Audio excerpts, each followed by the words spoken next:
పెళ్ళి. పెళ్ళి అనే పదానికి పర్యాయ పదాలు ఏమున్నాయి అని చూసినట్లయితే, వివాహం తెలుసు, మీకు అందరికీ తెలుసు, వివాహం అన్నా పెళ్ళి అన్నా ఒకటే. పరిణయము, కళ్యాణం, ఇప్పుడు కళ్యాణానికి అలా వార్తలేరండి, మామూలులానే వార్తను. పాణిగ్రహణం, పాణిగ్రహణం చేయడం. లేదా మ్యారేజ్,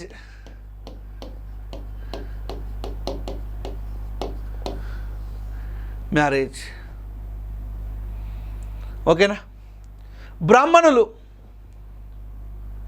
బ్రాహ్మణులు అంటే ద్విజులు, విప్రులు, భూసురులు. బ్రాహ్మణులు అంటే ద్విజులు, విప్రులు, భూసురులు.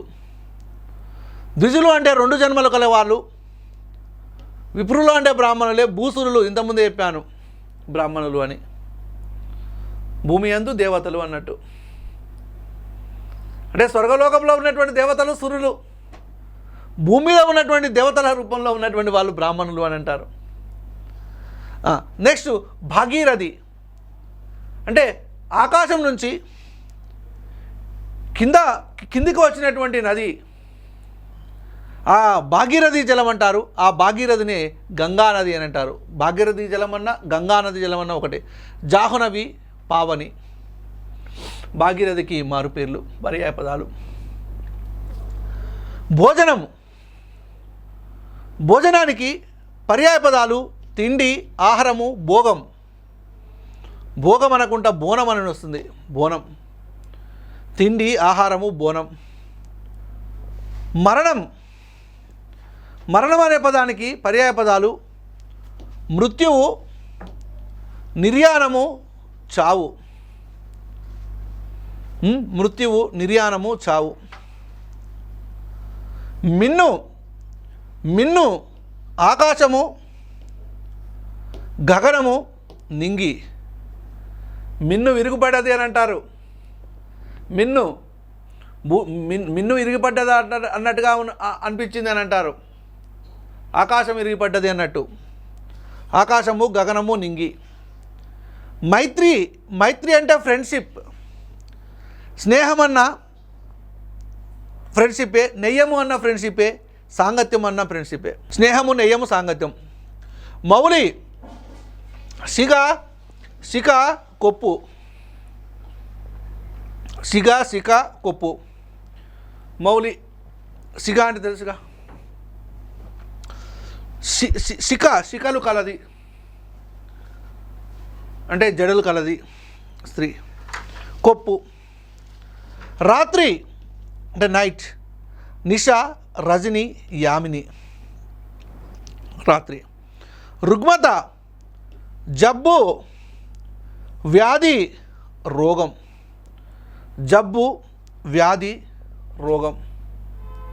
ఓకే, జబ్బు, వ్యాధి, రోగం, ఇవి రుగ్మతలు. రాత్రి అంటే నిష, రజని, యామిని. మౌలి అంటే శిఖ, కొప్పు. మైత్రి అంటే స్నేహము, నెయ్యము, సాంగత్యం. ఇవి మనకు కొన్ని పర్యాయ పదాలు. ఇంకొన్ని పర్యాయ పదాలు చూద్దాం.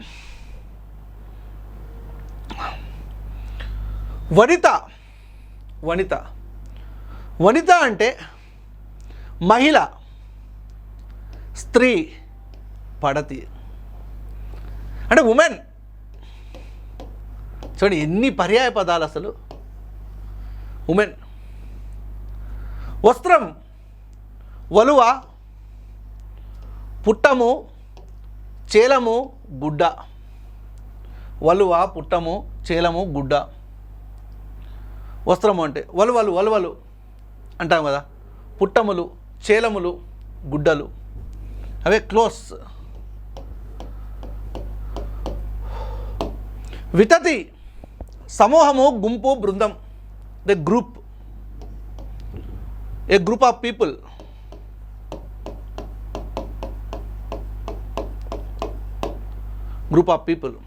వితతి అంటే. వృక్షము, తరువు, చెట్టు, భూరుహము. భూరుహం అంటే భూమి నుంచి పుట్టినది వృక్షం. చెట్టు, భూజము అన్నా కానీ చెట్టే. తరువు అన్నా చెట్టే. తరువులు, వనములో తరువులు ఉన్నాయి. వృక్షము అంటే తరువు, చెట్టు, భూరూహం. తర్వాత వెల్లి అంటే ప్రవాహము, సరిత, నది, ఏరు. వెళ్ళడం అని అంటే ప్రవాహము, సరిత, నది, ఏరు. శివుడు, శంకరుడు, రుద్రుడు, భవుడు, హరుడు, ఈశ్వరుడు, విశ్వనాథుడు, ఇవన్నీ పదాలు చెప్పుకోవచ్చు. ఇంతకుముందే చెప్పాను దాని గురించి. సంఘం అని అంటే గ్రూప్, సమూహము, బృందము, గుంపు. సరిత్తు అంటే నది, వాహనము. సరిత అంటేనేమో ప్రవాహము, సరిత్తు అంటేనేమో నది, వాహిని.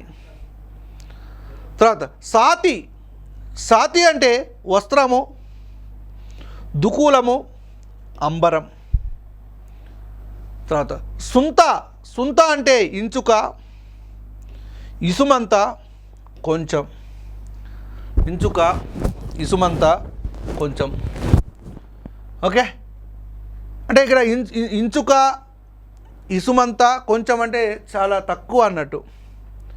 అంబరాలు అని అంటే పీతాంబరములు అంటారు చూసిరా, పీతాంబరములు. పీతము అంటే పసుపచ్చని అని అర్థం. అంబరములు అంటే వస్త్రములు, అంటే పసుపచ్చని వస్త్రములను మాత్రము పీతాంబరములు అని అంటారు. పీతాంబరములు అంటారు. ఈ పీతాంబరములను ధరించే వాళ్ళు ఎవరు అని అంటే వైష్ణవులు. పీతాంబరుడు అంటే పసుపు పచ్చని వస్త్రము కలవాడు. పసుపు పచ్చని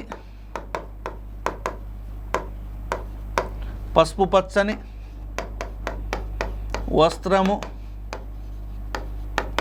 కలవాడు. ఎవరైనా విష్ణువు. పసుపచ్చని వస్త్రం. అందుకనే మనం వైష్ణవ దేవాలయాలకు వెళ్ళినప్పుడు అక్కడ ఉన్నటువంటి పూజారులు పసుపచ్చని వస్త్రాలను ధరిస్తారు.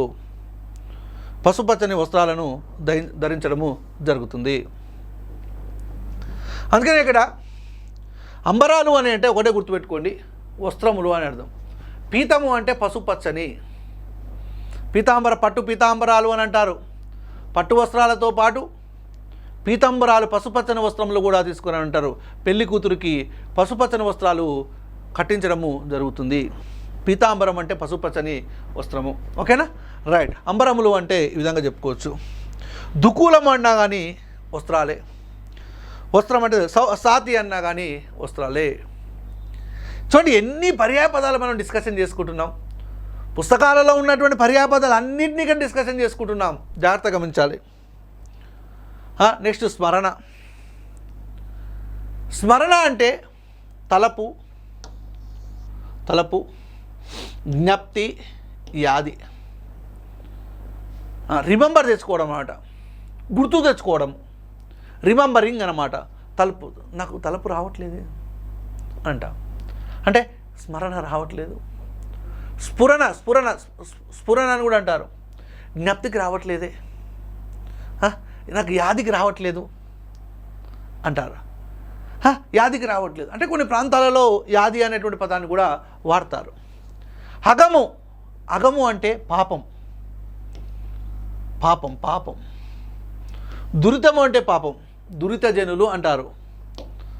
దురిత దూరా అని అంటారు.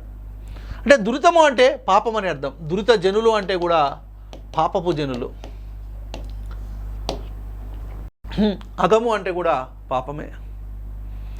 నెక్స్ట్ అధికము అంటే ఎక్కువ, ఎక్స్ట్రా, మెండు అని అర్థం. అంటే ఉన్నదానికంటే ఎక్కువ. అనలము అగ్ని వహినం, అదే నిప్పు. అబ్ది అంటే సముద్రము, జలది, సి. ఓషియన్ అనొచ్చు. మహాసముద్రం అంటే ఓషియన్. మామూలుగా సముద్రం అంటే సి.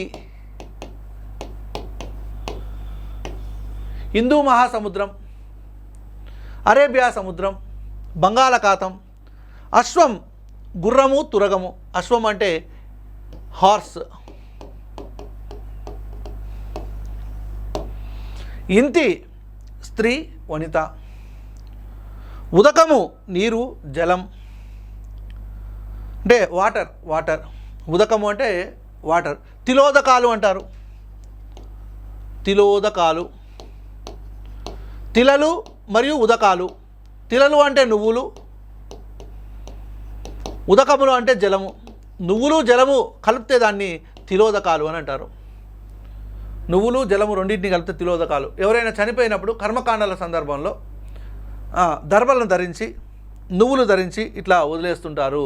అవి తిలోదకాలు వదలడం అని అర్థం. ఓకే. ఉర్వి అంటే భూమి వసుధ. కన్ను అంటే నేత్రాలు నయనాలు. నేత్రాలు అదేవిధంగా నయనాలు.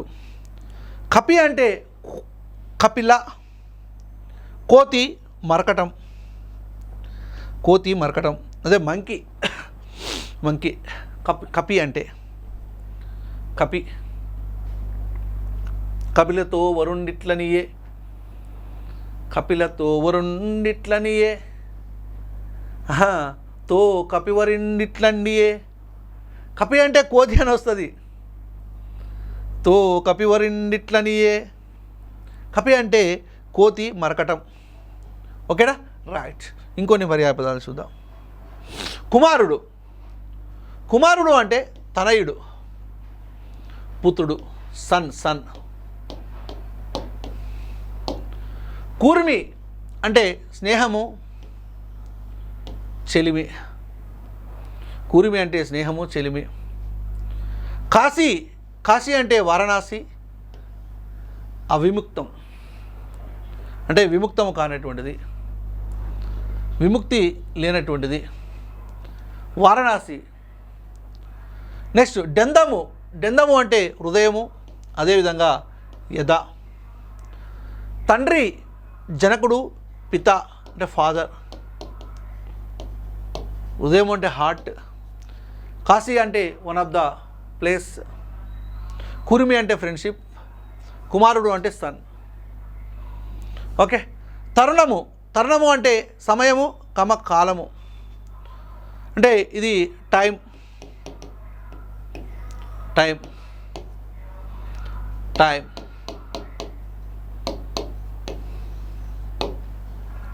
ధనజులు అసురులు, రాక్షసులు అంటే దేవతలు కానటువంటి వాళ్ళు, రాక్షసులు.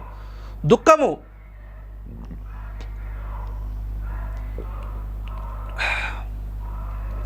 ఖేదము, బాధ. నంది ఎద్దు, వృషభము. నారి స్త్రీ, పొలతి. ఓకే. ఇంకొన్ని పర్యాయపదాలను చూద్దాం. పరులు అంటే వరులు, ఇతరులు, అదర్స్. మనం కాకుండా వేరే వాళ్ళు అన్నమాట, అదర్స్. వరులు, ఇతరులు, అదర్స్. పామరుడు అజ్ఞుడు, నీచుడు అంటే తెలివి తక్కువవాడు పామరుడు. నిరక్షరాస్యుడు అని అర్థం. ప్రతీక గుర్తు, చిహ్నం. గుర్తు అంటే సింబల్స్. ప్రారంభము అంకురార్పణ, మొదలు. ప్రారంభము అంటే స్టార్ట్ చేయడం, స్టార్టింగ్. ప్రాచీనము ప్రాక్తనము, సనాతనము అంటే యాన్సెంట్. ప్రాచీనం అంటే యాన్సెంట్, ప్రాక్తనము, సనాతనం. భాస్కరుడు సూర్యుడు, భానుడు, సన్. ప్రాణము ఉసురు పోసుకోవడం అని అంటారు చూసిరా, జీవం. ఉసురు, జీవం. మకాం బస, నివాసము. బస చేయడము, మకాం వేయడము. ఇక్కడ 12వ బెటాలియన్ పోలీసులు, 33వ బెటాలియన్ పోలీసులు సీఎం క్యాంప్ ఆఫీస్ దగ్గర మకాం వేశారు. భారత సైన్యము పాకిస్తాను అంటే బార్డర్ వెంబడి మకాం వేసింది. నెక్స్ట్ మదం, గర్వం, పొగరు, గర్వము, పొగరు. ప్రౌడ్ అనమాట, ప్రౌడ్. మాత, తల్లి, జననం, మదర్. జనని అంటేనేమో తల్లి, జనకుడు అంటేనేమో తండ్రి. గుర్తుపెట్టుకోండి, జనని అంటేనేమో తల్లి, జనకుడు అంటేనేమో తండ్రి. ప్రారంభము అంటే అంకురార్పణ, మొదలు. ప్రాచీనము అంటే ప్రాక్తనము, సనాతనము అంటే ఓల్డ్. భాస్కరుడు అంటే సూర్యుడు, భానుడు. ప్రాణము అంటే ఉసురు, జీవం. ఉసురు, జీవం అంటే ప్రాణం లాంటిది అనమాట. ఇంక ప్రాణం అన్నా, ఉసురు అన్నా, జీవం అన్నా ఒకటే. రైట్. ఇంకొన్ని పర్యాపదాలను చూద్దాం. మేను అంటే శరీరం, దేహం. ఈ మేను. మైత్రి, స్నేహం, నెయ్యం. ఇది తెలిసిన ఫ్రెండ్షిప్. రణం, యుద్ధం, పోరు, వార్. రథము, తేరు, చందనము అదే చారియట్. రాజు, ప్రభువు, భూపతి, కింగ్. వృక్షము, చెట్టు, తరువు, ట్రీ. సకలం, సర్వం, సమాప్తం, ఆల్. స్వర్గము, దివి, నాకము, హెవెన్.